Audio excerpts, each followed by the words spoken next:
একটা ব্যক্তি সে বুঝতে পারে সে পাপ করলে ভালো থাকতে পারে না, সে চায় সে আর পাপ করবে না, সে চায় আল্লাহর পথে যেতে, সে চায় 5 ওয়াক্ত নামাজ পড়তে, সে চায় ভালো মানুষের মতো থাকতে, সে একটু শান্তি চায়, সে তার অগোছালো জীবন থেকে বের হতে চায়, সে যে পাপ করে এই সবকিছু বাদ দিতে চায়।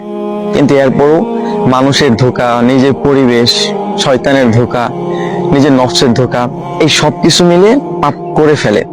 জানেন, এরকম অনেক ব্যক্তি আছে যারা এই অবস্থার মধ্যে আছে যে সে পাপ করতে চায় না, সে পাপের মধ্যে যেতে চায় না, কিন্তু এরপরও নফসের ধোঁকা, শয়তানের ধোঁকা, আজে বাজে মানুষদের সাথে মিশে বিভিন্ন ধোঁকায় পড়া, এই সবকিছুর কারণে সে পাপ করে ফেলে, সে ভুল করে ফেলে।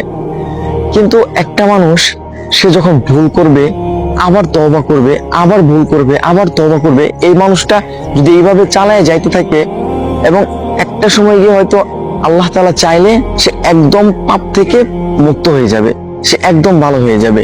একটা সময় সে একদম পাপ ছেড়ে দিবে। একটা মানুষ সে পাপ করতেছে, কিন্তু সে যে পাপ করতেছে এটা সে ভাবতেছে না, এটা ভুলটাকে সে ভুল মনে করতেছে না, পাপটাকে সে পাপ মনে করতেছে না।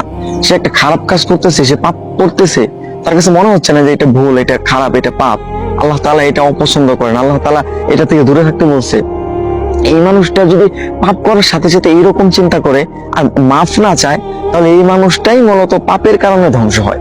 এই ধরনের মানুষ, হ্যাঁ, এই ধরনের মানুষ মূলত পাপের কারণে ধ্বংস হয়। কিন্তু যেই মানুষগুলা পাপ করে আবার আল্লাহ তাআলার কাছে মাফ চায়, সে পাপের জন্য তওবা করে, সে আল্লাহ তাআলার দিকে ফিরে যেতে চায়, এই ধরনের মানুষ ইনশাআল্লাহ একটা সময় গিয়ে সে ধীরে ধীরে ধীরে ধীরে যখন পাপ করে আবার আল্লাহ তাআলার কাছে মাফ চায়, তখন এই যে তার এইভাবে চলতে থাকে, তখন না সে একটা সময় গিয়ে বুঝতে পারে যে আসলে পাপ করার যে খারাপ প্রতিক্রিয়াগুলো আছে সেইগুলা কি।